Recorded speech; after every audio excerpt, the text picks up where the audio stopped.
Hello friends, మీరు చూస్తున్నారు tech గురు YouTube channel. AP court ఉద్యోగాలకు సంబంధించి ఏ సర్టిఫికేట్ ఖచ్చితంగా ఉండాలి, ఆ సర్టిఫికేట్ లేకపోతే ఏమవుతుంది, గతంలో కొంతమంది అభ్యర్థులు సెలెక్ట్ అయ్యి రిజెక్ట్ అయితే అవ్వడం జరిగింది జాబ్కి. సో ఎందుకు రిజెక్ట్ అయ్యారు, సో ఏ డాక్యుమెంట్స్ ఖచ్చితంగా పెట్టుకోవాలి, సో ఈ ఉద్యోగానికి సంబంధించి 100% మీకు ఉండాల్సిన డాక్యుమెంట్ ఏది అనేది కూడా నేను చెప్తాను.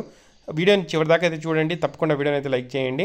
మీకు కింద డిస్క్రిప్షన్లో వాట్సాప్ గ్రూప్ ఇస్తాను, జాయిన్ అవ్వండి, అక్కడ కూడా మీకు అప్డేట్స్ లభిస్తూ ఉంటాయి. ఈ కోర్టు ఉద్యోగాలకి ప్రిపేర్ అయ్యే అభ్యర్థులు మన టీజీ అకాడమీ యాప్లో చాలా మంచి కోర్స్ అయితే ఉందండి. టెస్ట్ సిరీస్ కోర్స్ ఉంది, అలాగే పూర్తి కోర్సు అన్ని ఉద్యోగాలకు సంబంధించిన కోర్స్ ఉంది. అన్ని ఉద్యోగాలకు సంబంధించిన కోర్స్ కేవలం 499 మాత్రమే, టెస్ట్ సిరీస్ కోర్సు 399 మాత్రమే. సో మనకు టీజీ అకాడమీ యాప్ లింక్ నేను కింద డిస్క్రిప్షన్లో ప్రొవైడ్ చేశాను. డౌన్లోడ్ చేసుకున్న తర్వాత అందులో మిడిల్లో స్టోర్ అనే ఆప్షన్ కనిపిస్తుంది.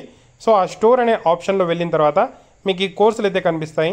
సో మీకు ఏ కోర్స్ కావాలంటే ఆ కోర్స్ని క్లిక్ చేసి కావాల్సిన వాళ్ళు తీసుకోవచ్చు. ఫస్ట్ బీసీ అభ్యర్థులకు సంబంధించి చెప్పాను కదా, బీసీ అభ్యర్థులు ఖచ్చితంగా ఈ సర్టిఫికేట్ ఉండాలి అని చెప్పి. అదేంటంటే క్యాస్ట్ సర్టిఫికేట్తో పాటు నాన్ క్రీమీ లేయర్ సర్టిఫికేట్. చాలామందికి నాన్ క్రీమీ లేయర్ సర్టిఫికేట్ గురించి తెలియట్లేదండి. ఈ నాన్ క్రీమీ లేయర్ సర్టిఫికేట్ లేకపోతే మీరు బీసీ క్యాస్ట్ని క్లెయిమ్ చేసుకోలేరు. క్లెయిమ్ చేసుకోకపోతే మీరు ఓపెన్ కాంపిటీషన్లోకి అయితే వెళ్ళిపోతారు. ఓపెన్ కాంపిటీషన్లో అందరితో పాటు పోటీ పడాల్సి అయితే ఉంటుంది. బీసీ రిజర్వేషన్ అనేది మీకు వర్తించదు. సో స్టేట్ లెవెల్ ఏదైతే ఆంధ్రప్రదేశ్ సంబంధించిన ప్రతి ఉద్యోగానికి బీసీ అభ్యర్థులు నాన్ క్రీమీ లేయర్ సర్టిఫికేట్ అనేది పెట్టాల్సి ఉంటుంది, క్యాస్ట్ సర్టిఫికేట్తో పాటు. Okay, non creamy layer certificate పెట్టాలి, దాన్ని ఎలా పొందాలి? మీకు కింద డిస్క్రిప్షన్లో ఈ నాన్ క్రీమీ లేయర్ సంబంధించిన పీడిఎఫ్ అయితే నేను ఇవ్వడం జరిగింది. సో ఇది నాన్ క్రీమీ లేయర్కి సంబంధించిన అప్లికేషను. సో అప్లికేషన్ అంటున్నాను, సర్టిఫికేటు. సో ఈ సర్టిఫికేట్ని మీరు డౌన్లోడ్ చేసుకొని ప్రింట్అవుట్ తీసుకోండి.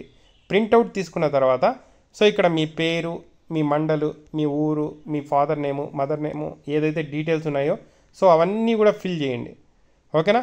ఫిల్ చేసిన తర్వాత ఈ కాలం మాత్రమే మీరు ఫిల్ అయితే చేయాల్సి అయితే ఉంటుంది. ఓకే, మీరు ఫిల్ చేసిన తర్వాత దీన్ని తీసుకొని వెళ్ళి మీ విఆర్ఓకి అయితే ఇవ్వాల్సి అయితే ఉంటుంది. సో విఆర్ఓకి దీంతో పాటు ఏమేమి ఇవ్వాలి? సో నాన్ క్రీమీ లేయర్ ఈ ఏదైతే సర్టిఫికేట్తో పాటు మీరు నోటరీ అఫిడవిట్ అంటారు, నోటరీ అంటారు. సో ఏదైతే మనకు కోర్టు ముందర కూడా తయారు చేసి ఇస్తూ ఉంటారు. చాలామంది దగ్గర నోటరీలు అఫిడవిట్ గురించి తెలిసే ఉంటుంది. సో 10 రూపీస్ బాండ్ పేపర్ మీద సో మీకు non creamy layer certificate court ఉద్యోగాలు కావాలి అని చెప్పి టైప్ చేసుకొని ఒక నోటరీ ఆర్ అఫిడవిట్ తయారు చేసుకోవాలి. సో అది దాంతోపాటు క్యాస్ట్ సర్టిఫికేట్తో పాటు 10th టీసీ కానీ లేదంటే మార్క్స్ మెమో కానీ ఏదైనా ఒకటి. దాని తర్వాత వచ్చి మనకు ఆధార్ కార్డు, రేషన్ కార్డు ఉండేవాళ్ళు రేషన్ కార్డు లేదన్నా మేమేం చేయాలి? మా father employee. So father employee ఉన్నప్పుడు మీరు శాలరీ స్లిప్ పెట్టచ్చండి. శాలరీ స్లిప్ పెట్టినా కూడా ప్రాబ్లం అయితే లేదు, శాలరీ దానికి కౌంట్ అవ్వదు. బట్ శాలరీ స్లిప్ అయితే పెట్టాల్సి అయితే ఉంటుంది, ఏదైతే మనకు రేషన్ కార్డు లేని సమయంలో. లేదు ఇన్కమ్ సర్టిఫికేట్ ఉందంటే ఇన్కమ్ సర్టిఫికేట్ కూడా పెట్టచ్చు. సో ఈ డాక్యుమెంట్స్ అప్లికేషన్ ఫామ్తో పాటు నోటరీ, దాంతోపాటు ఆధార్ కార్డు, రేషన్ కార్డు, దాంతోపాటు 10th మార్క్స్ మెమో లేదంటే టీసీ. సో ఈ డాక్యుమెంట్స్ అన్నీ తీసుకొని వెళ్ళి మీ విఆర్ఓ దగ్గర ఇచ్చారంటే సో వాళ్ళు నెక్స్ట్ లెవెల్ ఆర్ఐకి, నెక్స్ట్ లెవెల్ ఎంఆర్ఓకి ఇచ్చి సో దీని మీద సైన్ చేయిస్తారు. సో ఫైనల్గా దీని మీద సైన్ చేయిస్తే ఎంఆర్ఓ గారు, సో అప్పుడు ఇది మనకు నాన్ క్రీమీ లేయర్ అవుతుంది. సో నాన్ క్రీమీ లేయర్ అయినప్పుడు సో అప్పుడు మనకు బీసీ కోటా అనేది వర్తిస్తుంది. సో ప్రజెంట్ ఉండే ప్రకారం 10 lakhs or 12 lakhs above income ఉంటే మీకు నాన్ క్రీమీ లేయర్ సర్టిఫికేట్ అనేది ఇవ్వరు. సో అప్పుడు మీరు క్రీమీ లేయర్కి వెళ్ళిపోతారు, అప్పుడు మీకు బీసీ కోటా అనేది వర్తించదు. సో అప్పుడు మనకు ఆదాయం ఏదైతే 10 or 12 లక్షలు ఉన్న సమయంలో మాత్రమే మనకు ఈ నాన్ క్రీమీ వర్తించదు. అప్పుడు మనం క్రీమీ లేయర్కి వెళ్ళి ఓపెన్ కాంపిటీషన్లో వెళ్తాము. సో దానికోసం మాత్రమే సో ఎవరైతే బీసీ అభ్యర్థులు ఉంటారో సో వాళ్ళ ఆదాయము 12 లక్షల కన్నా ఏదైతే తక్కువ ఉంటే మాత్రమే బీసీ కోటా అనేది వర్తిస్తుంది. దానికోసం ఈ నాన్ క్రీమీ లేయర్ అయితే పెట్టడం జరిగింది. ఓకే, ఇక్కడ వరకు నాన్ క్రీమీ లేయర్ బీసీ అభ్యర్థులకు సంబంధించిన టాపిక్ అయిపోయింది. నెక్స్ట్, ఈ ఉద్యోగానికి ఈ సర్టిఫికేట్ 100% ఉండాలి, లేదంటే రిజెక్ట్ అవుతుంది అని చెప్పి చెప్పడం జరిగింది.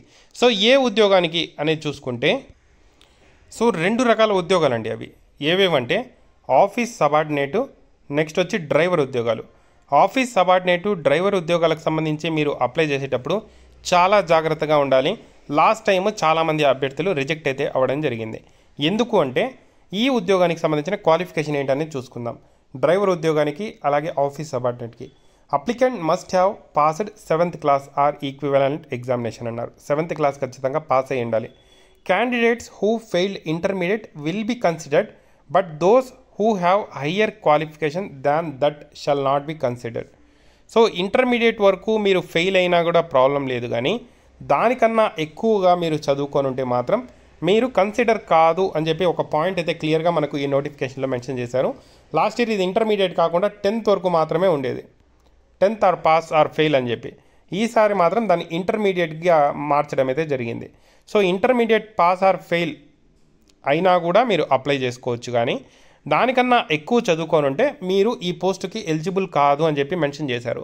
సో అభ్యర్థులు ఎవరైతే డిగ్రీ చదువుకున్నారో, బీటెక్ చదువుకున్నారో, మీరు ఈ ఉద్యోగానికి డిప్లొమా చదువుకున్నారో వాళ్ళందరూ కూడా ఆఫీస్ సబార్డినేట్కి, డ్రైవర్ ఉద్యోగాలకి అప్లై చేయకండి. ఎందుకంటే మీరు అప్లై చేసుకున్నా కూడా, సెలెక్ట్ అయినా కూడా మీ అప్లికేషన్స్ అనేది ఫైనల్ డాక్యుమెంట్స్ వెరిఫై టైంలో రిజెక్ట్ చేస్తారు. ఎలా రిజెక్ట్ చేస్తారు అంటే ఖచ్చితంగా మీ దగ్గర 10th ఆర్ ఇంటర్ టీసీ ఖచ్చితంగా ఉండాలి, ఒరిజినల్ టీసీ ఉండాలి. అప్పుడు మాత్రమే ఈ పోస్టుకు మీరు ఎలిజిబుల్ అవుతారు. ఒకవేళ మీరు టీసీ అనేది ట్రాన్స్ఫర్ సర్టిఫికేట్ ప్రొడ్యూస్ చేయలేకపోతే మీరు రిజెక్ట్ అయితే అవ్వడం జరుగుతుంది. ఖచ్చితంగా 100% మిమ్మల్ని రిజెక్ట్ అయితే చేయడం జరుగుతుంది. సో కావండి, అది మాత్రం గుర్తుపెట్టుకోండి. ఆ ఉద్యోగానికి ఖచ్చితంగా టీసీ మాత్రం ఉంటే మాత్రమే మీరు ఎలిజిబుల్. 7th వరకు చదువుకున్నాం, 7th టీసీ ఉంది, ఎలిజిబుల్. 8th వరకు చదువుకున్నాం, 8th టీసీ ఉంది, ఎలిజిబుల్. 9th వరకు మాత్రమే చదువుకున్నాం, 9th టీసీ ఉంది, ఎలిజిబుల్. 10th వరకు చదువుకున్నాం, 10th టీసీ ఉంది, ఎలిజిబుల్.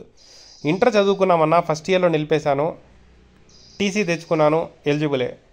లేదు ఇంటర్ అయిపోయింది, టీసీ ఉంది, డిగ్రీ ఎక్కడా నేను చేరలేదు, ఎలిజిబులే. లేదు నేను డిగ్రీలో చేరిపోయాను, నేను ఎలిజిబుల్ అవుతానా అంటే ఇన్ఎలిజిబుల్ అండి.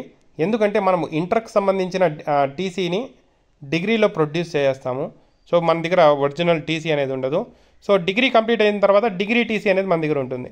కాబట్టి ఎవరైతే అభ్యర్థులు ఈ పోస్టులకు సంబంధించి ఆఫీస్ సబార్డినేట్ ఎక్కువ పోస్టులు ఉన్నాయి, నేను అప్లై చేసుకుంటాను, నేను సెలెక్ట్ అవుతానా అంటే 100% మీరు ఫైనల్లో రిజెక్ట్ అవుతారండి.